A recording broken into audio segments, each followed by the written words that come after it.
3 hours ముందు నుంచి కూడా వాళ్ళు వీళ్ళతో అని ఇలాగా పెట్టి మాట్లాడడం ఇట్లా అంతా నడిచింది. అండ్ ఆల్సో కామెంట్స్ చేసుకోవడం ఇవన్నీ నడిచినాయి. అండ్ ఆల్సో యూనో ఎట్లా మాట్లాడతారు, వాళ్ళ కామెడీ ఏంటి, వాళ్ళ యూనో ఐ థింక్ మీకు చూపించరు, నేను ఎపిసోడ్స్ చూడలేము, నువ్వు చూసి నింటే ఎట్లా వాళ్ళందరూ ఎట్లా కనెక్షన్స్ ఎస్టాబ్లిష్ చేస్తారు, వీళ్ళతో మాట్లాడుతున్నారు కాబట్టి ఇది అది అని చెప్పేసి ఎట్లా మాట్లాడారు. That was very early. నేను జస్ట్ 3 days or 4 days అయింది కావచ్చు అంతే మనం పోయి. అప్పుడే నువ్వు స్టార్ట్ వచ్చి నిఖిల్తో ఇట్లెందుకు అని చెప్పేసి మాట్లాడంగానే నేను ఏం మాట్లాడతా. అండ్ ఆల్సో 3 hours ముందు నుంచి జరుగుతున్నప్పుడు ఐ వాజ్ లైక్ నా దగ్గర దాకా ఇది రావద్దు, దీంతో ఈ కాన్వర్సేషన్స్ నేను ఎట్లా బతుకుతారా బాబు, అసలు మనకి ఇది అలవాటే లేదు కదా, ఈ స్పేస్లో ఎట్లుంటాం, ఎంత ఇరిటేటింగ్ ఉన్నది ఈ స్పేస్, ఇట్లా ఆలోచించుకుంటాను నేను already.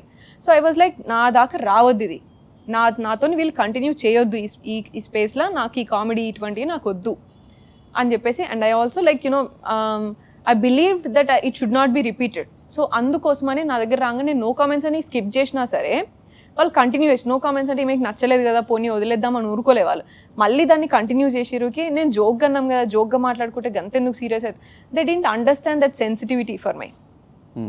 So that's where I came and told ఇది కాదు అని చెప్పేసి. చెప్పిన తర్వాత కూడా ఆమె చాలా మాట్లాడింది, ఆల్మోస్ట్ గంట సేపు ఆమె లిటరలీగా అన్నీ మాట్లాడింది. నువ్వు ఇది, నువ్వు అది, నీ పర్సనాలిటీ ఏమన్నా ఇదా అదా, అండ్ మీకు తెలుసు ఈ పుణ్యశ్రీవా, నువ్వేమన్నా పెద్ద ఇదా అని గెస్టర్స్ యూజ్ చేసింది, అన్నీ యూజ్ చేసింది. నేను అంత దిగజారి నేను మాట్లాడదలుచుకోలేదు. That is not my Sanskar.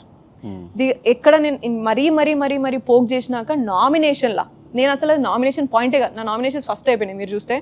I don't want to bring that to nomination also, because నాకు హర్ట్ అయినది పర్సనల్. అది నేను తీసుకునే స్ట్రెంత్ లేదు కాబట్టి నేను తీసుకోలే ఆ టైంలో.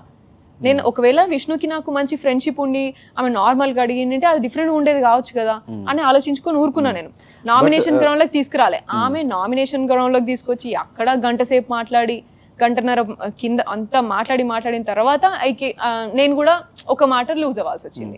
మరి తన మాటలు మీకు దిగజారిన మాటలు అనిపించినప్పుడు మీరు తను మాట్లాడిన మాటలు దిగజారిన మాటలు అనిపించింది? అదే అంటున్నాను ధనుష్, నేను లైక్ యూనో 3 hours ఆ రోజు 4 hours అండ్ తర్వాత దాని మధ్యలో కూడా కామెంట్స్ చేయడము, గట్టిగా ఆర్చుకోవడం, ఏదో ర్యాగింగ్ చేసినప్పుడు అట్మాస్ఫియర్ ఉంటుంది కదా అట్లా అందరూ గ్రూప్ అయ్యి ఇట్లా ర్యాగింగ్ చేయడము అట్లా చాలా జరిగినాయి హౌస్లో. లైక్ మీకు కనిపించింది 5 minutes 2 minutes కావచ్చు, కానీ నేను గో త్రూ అయింది లిటరలీ నెంబర్ ఆఫ్ hours అది. అండ్ ఆల్సో నామినేషన్ గ్రౌండ్లో కూడా లిటరలీ గంట సేపు అది. గంట సేపు నిన్ను ఒక మనిషి నించోబెట్టి, నువ్వు ఎంత త్యాగమూర్తివైనా, నువ్వు ఎంత చారిటీ చేసేటోనివైనా సరే, నిన్ను నించోబెట్టి నువ్వు అట్లా నువ్వు ఇట్లా అని చెప్పేసి మాట్లాడతా అంటే ఏం మాట్లాడతా నేను? ఇక నాకున్న దాంట్లో నాకు వచ్చిన తిట్లల్లా నేను తిట్లు కూడా వాడలేదు. ఇక నీకు చూసేవాళ్ళు లేరు కావచ్చు, నాకు చూసేవాళ్ళు ఉన్నారమ్మా అన్న. That was not at all intention. నాకు అది గుర్తు కూడా లేదు, నాకు గుర్తు కూడా లేదు అసలు. గ్రూప్ లో ఉన్నప్పుడు చెప్పింది, నాకు గుర్తు కూడా లేదు. ఐ వాజ్ లైక్ నిన్నెవరు పట్టించుకోరు, నన్ను పట్టించుకుంటారు అన్న టైప్ లో నేను చెప్పినా నేను అంతే.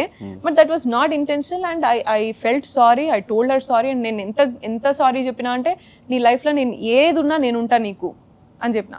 నేను ఎప్పుడైనా సరే నీకు ఉంటా అమ్మా, నేను ఏ విషయంలో అయినా సరే ఐఎమ్ రియలీ సారీ, నేను ఆ మాట ఇంటెన్షనల్ కాదు, నాకు అది గుర్తు కూడా లేదు, హీట్ ఆఫ్ ద మూమెంట్లో నేను అక్కడ దాకా వచ్చిన అంతే అన్న. కానీ ఆమె మాట్లాడినవన్నీ చాలా ఉన్నాయి ఇంకా. అండ్ నామినేషన్ గ్రౌండ్ లో చెప్పాల్సినవి కాదు, మాట్లాడాల్సినవి కాదు అని కూడా నేను అది నామినేషన్ గ్రౌండ్ లో తీసుకురాలేదు. లేకపోతే that was easy for me to nominate కదా. తర్వాత నామినేట్ చేసిన తర్వాత మీరు సారీ చెప్పింది కూడా మాకు టెలికాస్ట్ అవ్వలేదు. మరి అదేమని నేను ఎట్లా అని ఇప్పుడు నేను అందుకే నేను అంత కాన్ఫిడెంట్ గా నేను కంటిన్యూ చేయగలిగిన కదా. I was true to my self, I was true what ever I felt for. నాకు అర్థమైంది ఏంటంటే మీరు ఫస్ట్ చెప్తున్న స్టేట్మెంట్స్ తర్వాత మీకు మైనస్ అవుతుంది. ఈవెన్ అడల్టరేటెడ్ కామెడీ అని ఆ రోజు మీరు అనకుండా ఉంటుంటే తర్వాత అయిన ఇష్యూస్ పెద్ద ఇష్యూస్లో కనిపించే కాదు. ఈవెన్ అక్కడ ఫిజికల్ టాస్క్లు వద్దు అని మీరు చెప్పకపోయి ఉంటే తర్వాత మీరు ఫిజికల్ అయినా కూడా నాగార్జున గారు జనరల్గా వాళ్ళు ఫిజికల్ అవుతున్నారు పద ఇంకా ఎక్కువ ఫిజికల్ అయితే ఏమన్నా కూడా ఇది పెద్దదవడానికి రీజన్ మీరు ఫస్ట్ చెప్తున్న statement. But I don't agree Dhanush, ఎందుకంటే కాంటెక్స్ట్ డిఫరెంట్, నేను చెప్పిన సెన్స్ డిఫరెంట్. అండ్ యూనో అది సిచ్యువేషన్ పరంగా చూస్తే నువ్వు ఏదో నీకు వర్డ్ దొరికింది కదా, నువ్వు కనెక్ట్ చేసుకోవాలి, నువ్వు వేసేసుకోవాలి, బీజిఎంలు వేసుకోవాలి, వాడుకోవాలని అంటే నువ్వు ఎన్నైనా వాడుకోవచ్చు అది.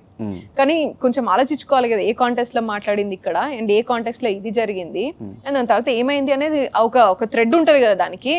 జస్ట్ చూసిందల్లా నేను చూసిన దొరికిన బిట్టల్లా వాడేసుకుంటా, నేను వేసుకుంటా అంటే కాదు. Like that's where like 1 versus 11 members PRs అయి ఉండొచ్చు నేను. అది మాత్రం నాకు అనిపించింది. That is fine. అది ఎందుకంటే అది ప్లాన్డ్ గా అయింది కాదు కదా. దెన్ అండ్ జనాలకు అర్థం కావాలికి ఎవరికైనా హిట్ ఆఫ్ ద మూమెంట్ లా అవుతుంది. అండ్ అది ఒక్కసారి నాకు అయింది, కానీ ఆమె ఎన్నోసార్లు మిగతా వాళ్ళందరితో కూడా రిపీట్ చేసింది.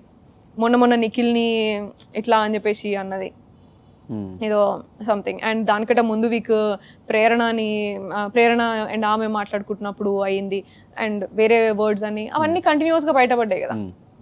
అండ్ నాకు జరిగినప్పుడు నేను అన్ని చోట్లలో నేను లూజ్ కాలే. ఫస్ట్ వీక్లో నేను ఎప్పుడైతే నేను సారీ చెప్పినానో యష్మి మళ్ళీ నేను అన్ని మాట్లాడుతున్నప్పుడు నేను కంట్రోల్ చేసుకుని కూర్చున్నా. నేను మాట్లాడొద్దు, నేను ట్రిగ్గర్ కావద్దు. సంచాలక్ గుండి నేను బెలూన్ టాస్క్లో డెసిషన్ తీసుకుంటున్నప్పుడు కూడా నన్ను ట్రిగ్గర్ చేసినారు. చాలా పర్సనల్గా ట్రిగ్గర్ చేస్తారు చేసేటప్పుడు, గేమ్లో కూడా, గేమ్ గ్రౌండ్లో. But I didn't take it on to the personal. Okay control, నేను మాట్లాడొద్దు, అక్కడ దిగి మాట్లాడద్దు, ఓన్లీ గేమ్ మాట్లాడాలా అని. So that's my learning.